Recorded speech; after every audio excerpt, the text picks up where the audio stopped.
दोस्तों कहते हैं कि जब किसी की मौत आ जाती है उसके परिवार वालों को सब्र हो जाती है। देर सवेर वह मान लेते हैं कि यह वह शायद इस दुनिया में वापस नहीं आएंगे।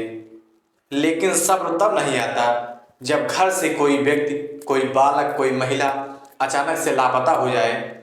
उसकी तमाम जगह ढूंढने की कोशिश की जाए और वह वापस नहीं मिलता तो घर वालों को एक उम्मीद होती है कि वह पता नहीं कब लौट कर आएगा। भले चाहे कितना भी वक्त बीत जाए, लेकिन एक उम्मीद बनी रहती है कि वह कब आएगा, किस हाल में होगा, क्या कर रहा होगा।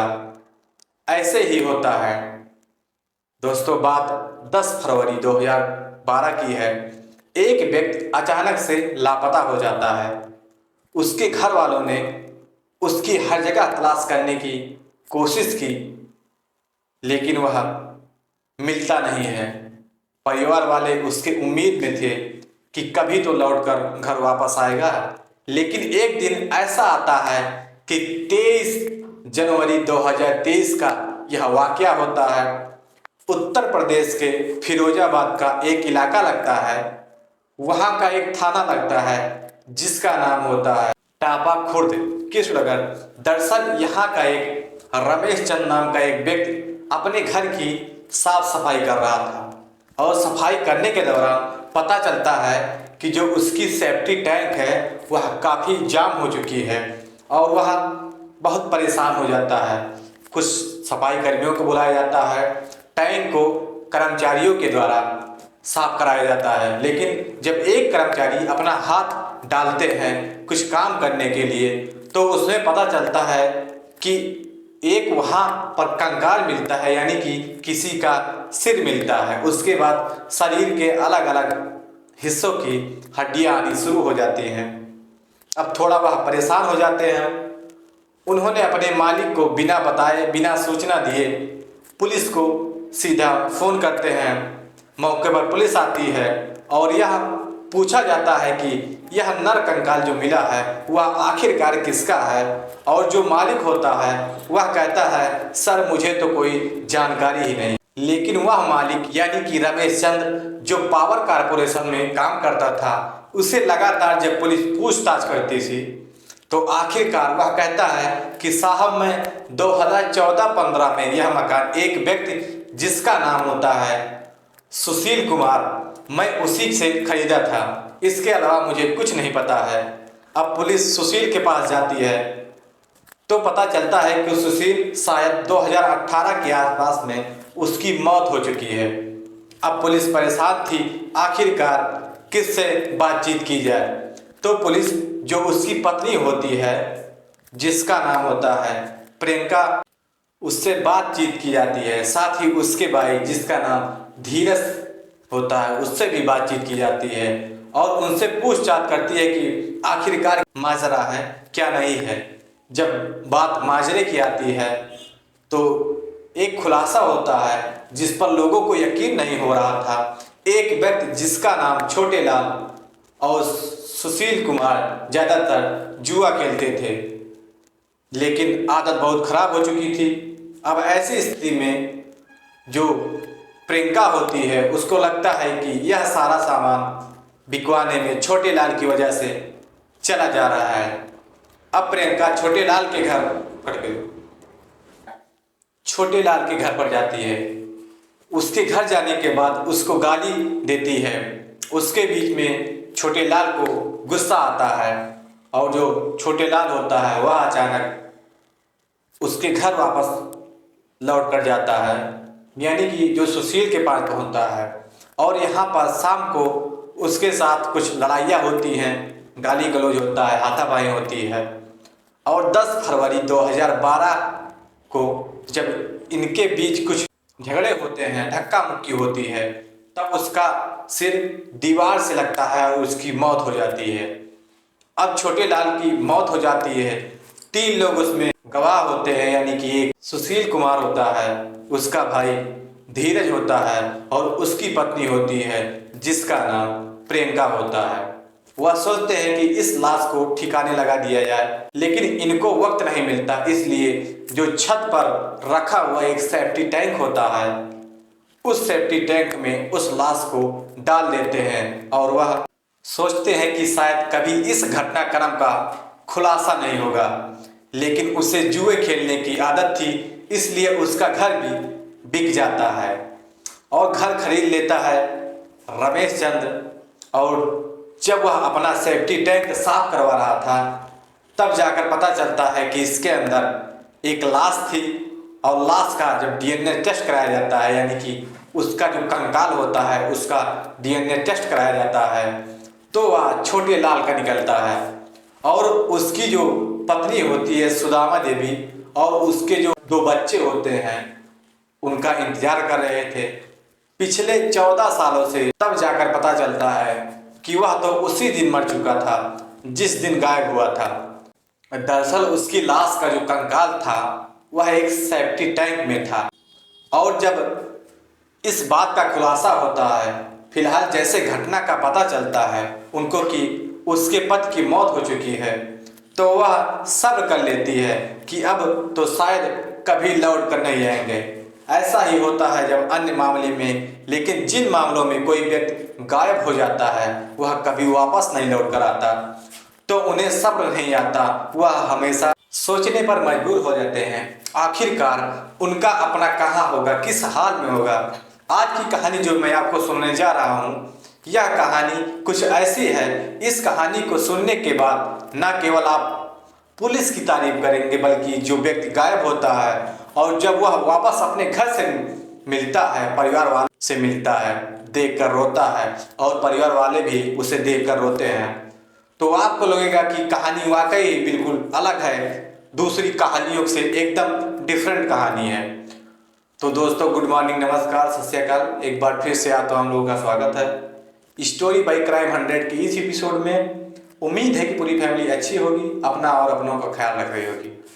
दोस्तों, आज की जो सच्ची घटना मैं आपको सुनाने जा रहा हूँ, यह सच्ची घटना उत्तर प्रदेश का एक सबसे व्यस्त रेलवे स्टेशन माना जाता है कानपुर सेंट्रल रेलवे स्टेशन पर बात कर रहा हूँ। 27 अप्रैल 2024 को रात लगभग 9 बजे के आसपास आरपीएफ के जवान, जिनका नाम होता है असलम खां, आरपीएफ के जवान होती हैं जिनका नाम आरती होता है, और हरिशंकर त्रिपाठी, यह अलग अलग प्लेटफॉर्म पर जांच पड़ताल कर रहे थे। देख रहे थे कि उनकी जो ड्यूटी है, अपनी ड्यूटी निभा रहे थे कि कोई यहाँ पर ऐसी गतिविधियाँ तो नहीं कर रहा है जिससे क्राइम हो सके। तभी असलम जो होते हैं वह प्लेटफॉर्म नंबर 1 पर खड़े होते हैं, और 1 पर खड़े होने के बाद उनकी नज़र एक कूड़ेदान पर पड़ती है, उस बाक्स पर पड़ती है। उस बाक्स से एक भिखारी कभी बोतल निकालता था, तो कभी कोल्ड ड्रिंक की बोतल निकालता था, कोई सामान होता था उसको निकालता था, और उसमें जो थोड़ा बहुत सामान होता था वह उसे निकालता था और उसको खाया करता था, पिया करता था। अब जैसे ही असलम खां की नज़र उस पर पहुंचती है, तो वह देख रहे थे कि देखते ही देखते वहीं पास के जो कैंटीन है, कैंटीन पर जाते हैं और एक पानी की बोतल लाते हैं, और पानी की बोतल लाने के बाद उस भिखारी के हाथ में दे देते हैं। क्योंकि भिखारी ने जो कपड़े पहने हुए थे वह अजीब तरह के कपड़े थे, दाढ़ी उसकी बढ़ी हुई थी, जो बाल होते हैं वह भी बढ़े हुए थे, और वह कुछ अजीब तरह सा, गंदा तरह सा महसूस हो रहा था। उन्होंने सोचा कि शायद यह प्यासा होगा, इसे भूख लगी होगी, इसको पानी दे देते हैं। उन्होंने पानी की बोतल ले जाकर दी, क्योंकि गर्मी का मौसम चल रहा है, और 27 अप्रैल 2024 की रात के लगभग 9 बजे के आसपास वाकया होगा। पानी की बोतल जैसे ही उस भिखारी को देते हैं, भिखारी ने उस पानी की बोतल को पीने के बाद बड़े बेहतरीन तरीके से, बहुत अच्छी लहजे से वह कहता है थैंक यू वेरी मच। जैसे ही यह बात बोलता है थैंक यू वेरी मच, तभी वह जो यसाई होते हैं असलम खां, उनकी नज़र एकदम टक लगाए हुए देखती रहती है कि इतनी शानदार तरीके से एक अंग्रेजी कैसे बोल रहा है। फिर उसने केवल 2-4 शब्द बोले, और जैसे ही शब्द बोलता था अंग्रेजी के, जब उनसे बातचीत करता था अंग्रेजी में ही, तो उन्हें लगता है कि यह एक भिखारी होकर कितनी अच्छी इंग्लिश बोलता है। जैसे कि लग रहा था कि कोई सीबीआई का अफसर हो, जांच पड़ताल के लिए अपना रूप, अपना वेशभूषा बदल लिया हो। तभी असलम खां कहते हैं कि सर आपका क्या नाम है, आप कौन है। बड़ी अच्छी तरीके से उससे बातचीत करते हैं। तभी उसने कहा कि सर मेरा नाम महावीर सिंह है और मेरी उम्र लगभग 28 साल के आसपास है और मैं एक औरैया जिले का बिधुना थाना लगता है, उसी का एक गांव लगता है समैया, वहां का रहने वाला हूं। तब उसे डांट कर फटकार कर कहते हैं कि तुमने अपना रूप क्या बना लिया है।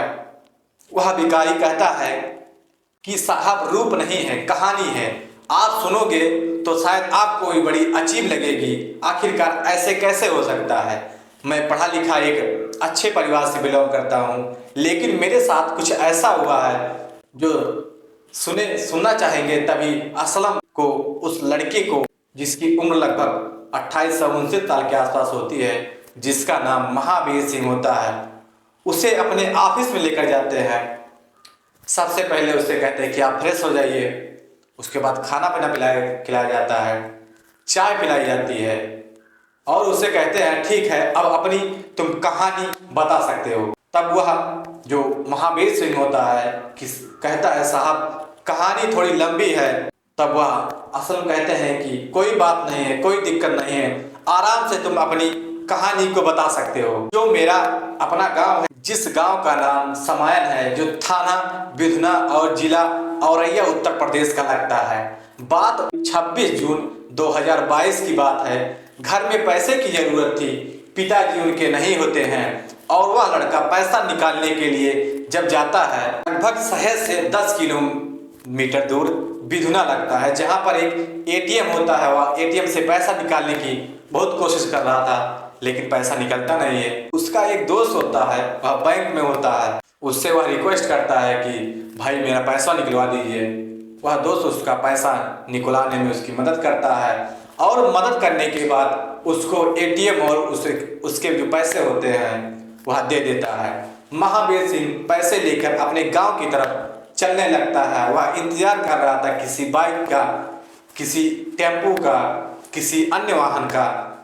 और जब वह वहां पर खड़ा होता है तभी एक कार आती है। कार आने के बाद वह उसे हाथ देता है, वह रुकती है और वह इशारे में कहता है कि हमें हमारे गांव तक छोड़ दीजिए। तब वह उसे बैठा लेते हैं। बैठाने के बाद वह लोग इस तरह से बात कर रहे थे जैसे कि वह जानता भी ना हो। ना वह बात भोजपुरी की होती है, ना हिंदी की बात होती है, ना अंग्रेजी की बात होती है। वह लोग कुछ खाते पीते हैं। इस लड़कों को भी इशारा करते हैं कि खाना है, तो ये जो महावीर सिंह होता है वह भी उस सामान को खा लेता है। उस वक्त उसकी उम्र लगभग 26 साल थी, फिलहाल उसकी उम्र 28 साल के आसपास है। जैसे ही उसने कुछ खाने का सामान लिया, अचानक से उसको नींद आ जाती है और नींद आने के बाद उसको पता नहीं कब होश आता है, यानी कि काफी वक्त बीत चुका था। और जैसे ही उसकी आंखें खुलती हैं तो वह देखता है कि वह एक टॉयलेट के अंदर बंद होता है। टॉयलेट के अंदर जब वह बंद होता है तो जोर जोर से चीख रहा था, चिल्ला रहा था, कह रहा था कि मुझे यहाँ से निकालो, यहाँ पर बहुत ज़्यादा दुर्गंध आ रही है, मैं समझ नहीं पा रहा हूँ कि मैं कहाँ हूँ, कहाँ मुझे बंद किया गया है। और जब बार बार शोर मचा रहा था तो उसका शोर सुनने के बाद कोई व्यक्ति आता है, वह अपनी ही भाषा में बात कर रहा था, ऐसी जिस भाषा को महावीर समझ नहीं पा रहा था। और उसने उसको पीटना शुरू कर देता है, यानी कि जब तक वह शांत नहीं होता था तब तक महावीर को पीटते रहते थे। और उसके बाद वह भूखा था, कुछ खाने को मांगता था, तब भी उसकी पिटाई होती थी। और इसी बीच में उसको एक इंजेक्शन दी जाती है। जैसे ही इंजेक्शन दिया जाता है उसको फिर से नशा हो जाती है, यानी कि वह पहले से भी नशे में था। और उसका जो मोबाइल नंबर है, एटीएम है, पैसे हैं, वह सब गायब हो चुका था। अब उसके पास अपनी कोई पहचान नहीं होती, वह कौन है, कहाँ से आया है, उसको बातचीत करने के लिए भी कोई नहीं होता था, उसको कोई जानकारी भी नहीं होती थी। वह परेशान था। कुछ देर बाद आंखें खुलती हैं। जब इंजेक्शन का असर कुछ कम हो जाता है तो फिर से वह रोने लगता है। वह कहता है कि साहब मुझे थोड़ा खाना दे दीजिए, मुझे बता दो उनकी जो भाषा शैली थी वह अलग होती है, वह समझ नहीं पा रहे थे। इसलिए उन्होंने खाने का इंतजाम किया और खाने का इंतजाम करने के बाद उसे उस कमरे में कैद कर देते हैं।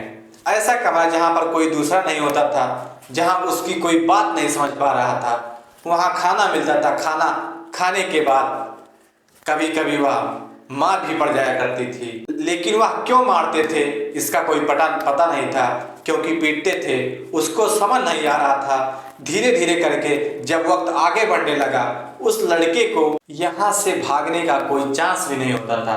वह ऐसी जगह रह रहा था वह भाग ना जाए, इसके लिए उसे बीच बीच में इंजेक्शन दिया जाता था, फिर कोई नशीली पदार्थ खिलाया जाता था, पिलाया जाता था। और धीरे धीरे करके उसे पता नहीं कब सन 2023 गुजर जाता है और सन 2024 आ जाता है। एक नई दुनिया में था। अब महावीर सिंह यहाँ से भागने वाला है, लेकिन इसका हुलिया देखकर सब कुछ बदल चुका होता है। जैसा वह हष्ट पुष्ट लगता था, देखने में अच्छा लगता था, उसके बाल बड़े हुए थे, उसके दाढ़ी बड़े हुए थे और वह एक अजीब से हाल में हो चुका था।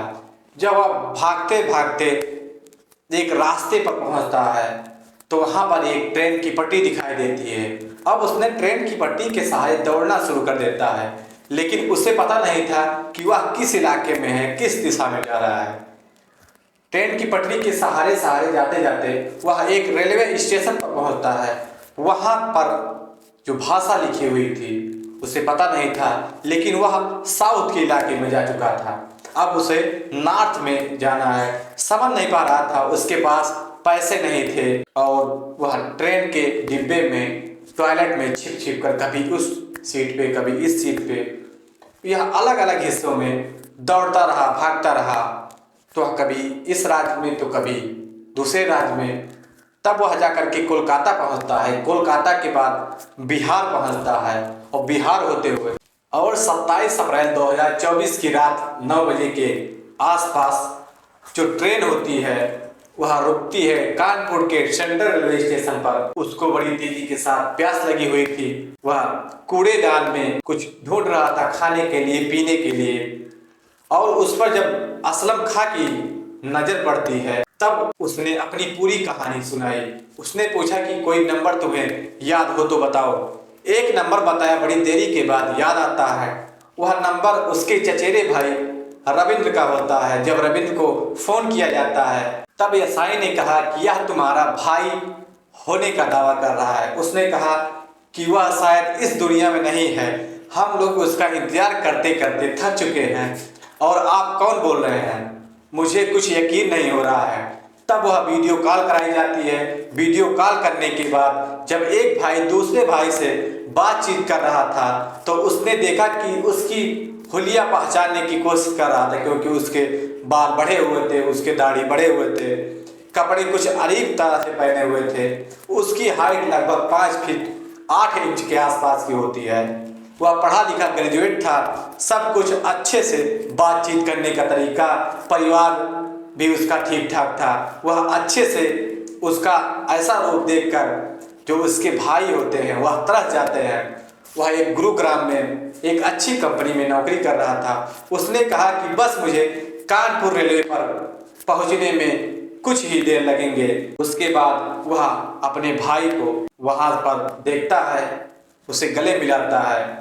जब वह गायब हुआ था तब उसके खिलाफ एक एफआईआर लिखाया गया था। अब इसकी पूरी फॉर्मेलिटी पूरी होती है। उसे फॉर्मेलिटी पूरा करने के बाद उस लड़के को गांव ले जाते हैं। उसकी माँ एक विधवा होती है, अपने बेटे को देखकर रोने लगती है, बिलखने लगती है और जिस पुलिस वाले ने उसकी मदद की थी पहुंचाने की, उसको भी बहुत ज़्यादा सराहना देती है, लेकिन वह फूट फूट कर रो रही थी। लोग कहते हैं कि अगर कोई मर जाता है तो सब्र हो जाती है, लेकिन जब कोई गायब हो जाता है तो वह इस आस में लगाए बैठे हैं कि काश यह कभी आएगा, कभी आएगा। तो दोस्तों, पूरे गांव में खुशी का माहौल हो जाता है। यह कहानी जब अखबारों के माध्यम से लोगों को पता चलती है तो लोगों को यकीन नहीं हो रहा था कि आखिरकार कैसे वह पहुंचा, किसने उसका अपहरण किया और कहां से कहां चला गया वह। पुलिस इस जानकारी को जुटाने में लगी है और कितने मजदूर, कितनी महिलाएं, कितने लोग वहां पर इकट्ठा किए गए हैं। दोस्तों, कहानी कैसी लगी आप लोग कमेंट सेक्शन में जरूर बताएं। अगर चैनल पे नए हैं तो चैनल को सब्सक्राइब करें, शेयर करें और ज़्यादा से ज़्यादा लाइक करें ताकि हमें भी मोटिवेशन मिलता रहे। तब तक के लिए जय हिंद, जय भारत।